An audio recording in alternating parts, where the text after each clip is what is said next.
Hello, friends. I'm the only Sir Cracker. My hair's a mess and I got a cup of coffee. Do I care?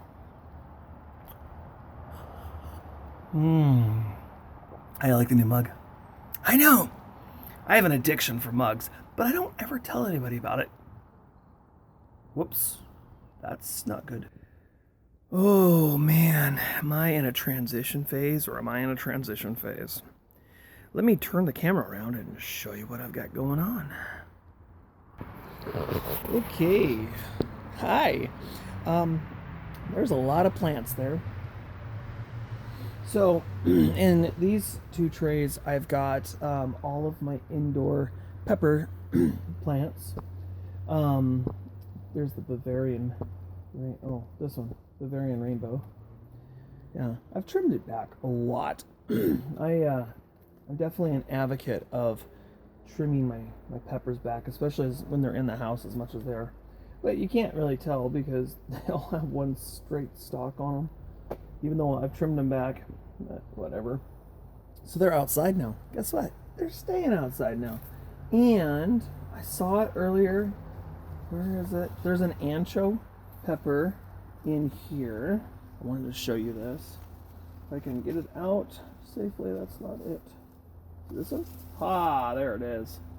An ancho pepper growing peppers.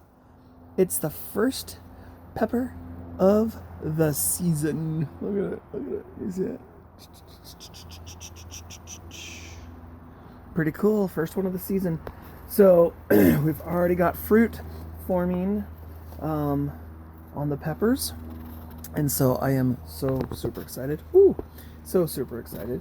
Okay, so peppers, they're doing great.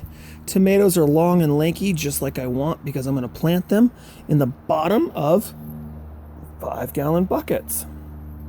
Now, I've got this project going on. I just put this soil on top. You know, it was looking more like that.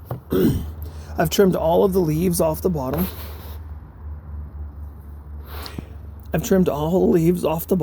So there are these long shoots.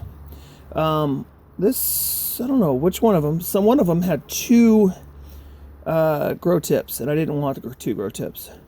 So I trimmed off a grow tip. But I'm just trying to get them to grow up straight and long because I'm going to plant this in the bottom of that bucket.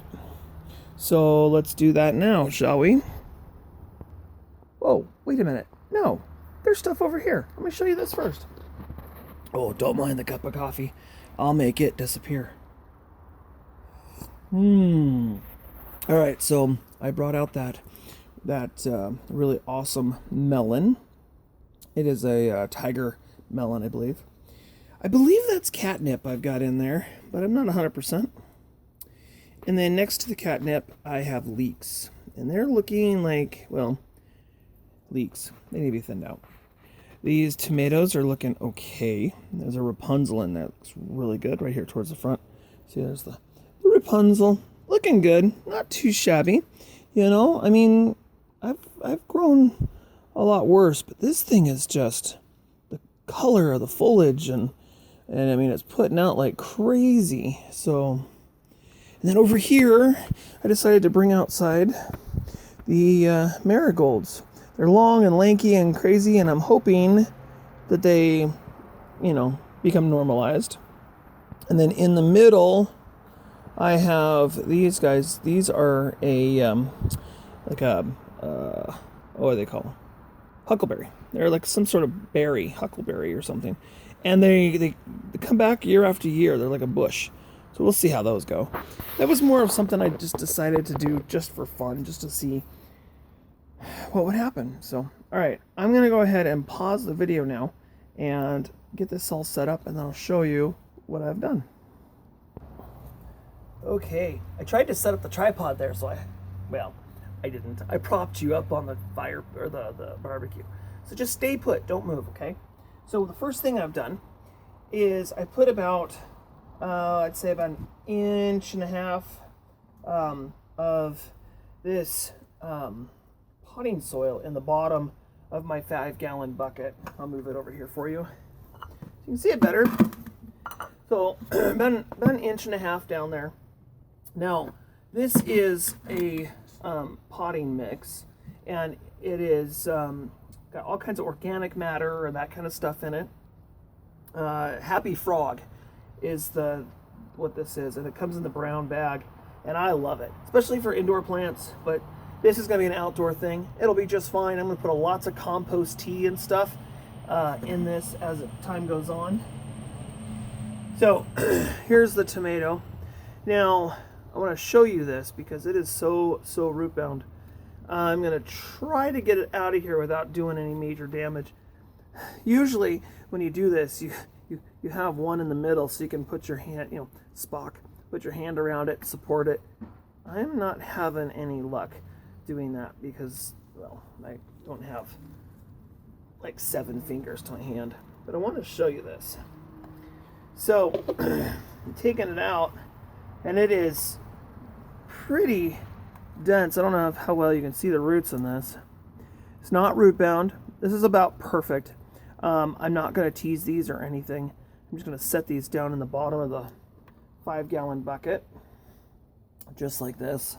Bye-bye. You're not going to see any more of that. Okay. And then what I'm going to do is I'm going to give it kind of a little press and a spread, because so that what I'm doing, I don't know, you can't see from there. Here. What I'm doing is I'm trying to push it so that the 4 corners go outwards and spread so they come up the top of the bucket. So to do this, what I usually do is I'll do one at a time, and I'll push it to the side as I fill up the 5-gallon. Now, I've never actually done it with a 5-gallon bucket before. I've done it with big pots and stuff, and it works out good. But I've never done it with a 5-gallon, which is weird. I've been gardening with 5-gallon buckets forever. So now this is known as the Praxis style gardening. However, these tomato plants are not Praxis cut. This is 4 separate tomato plants. And the reason I've done it is because in the past I've done the Praxis style where you have one plant, you get 4 suckers, and then you train all 4 of those suckers out. And so it's one large plant. Well, that works great. It's a proven method. I mean, if you're ever going to do the Praxis style gardening, where Ray does that, it works. It absolutely works. But I wanted to try growing them in the 5-gallon bucket all the way down to the bottom and see how well it does. I've grown, as you've seen, like my previous years, I grow in 5-gallon buckets, but I don't plant the tomato really deep. And this year, this is gonna get really deep. So right now I am just about the bottom of the top of the bottom of the last leaves. I don't want to cover any leaves. That's definitely a trick. So, all right, I'll show you what I got. Grab you here. Oh, don't mind the hand. All right, so there you go. I got one plant in each corner, and it's all the way down to the very bottom of the pot. And I have drainage. I have 4 holes, 3 holes, big ones, in the bottom of the pot. And then I'm going to put this on a green tray, and so when I water it, any excess water will sit in that tray and then help wick back up as it dries out throughout the day. So that is the goal, the plan, and that is what I'm going to do. So this will sit out here in this spot right here probably for a day or two, so it can get acclimated to being outside, which is definitely like you got to harden off your plants. You have to. If you don't harden them off, they'll get sunburned and they'll wilt and they'll die. And you put all this work into them. I mean, I started these in February, and I mean that's a lot of time. It's almost the 1st of March, so I don't want to lose these tomato plants or pepper plants. So I'm putting them. They're in the shade. They'll be in the shade today, and then tomorrow I will pull them out of the shade for probably about 15 or 20 minutes, and then put them back in the shade. And we're lucky. We got this little cover right here with the eave of the house, so it's always shaded. It's always nice. So, all right. Well, I just wanted to give you a little bit of a kind of what's going on here in the garden. I haven't been out here in the garden for a while, and I just wanted to let you know what's going on with this. Everyone knows about what's going on out in the far stuff, but this is yeah. So, all right. Well, that's a little bit of me gardening in the backyard. So those are all potted up and ready to go. Y'all have yourselves a fantastic rest of your day. And don't forget to subscribe, like, leave a comment, and of course share this video with your friends. And don't forget, there's always Pinterest too. You can always share my videos on Pinterest for me. All right, anyways, that was a little weird. Y'all take it easy, and I'm going to finish up my coffee. I like my new cup. And I'll see you next time. Bye for now.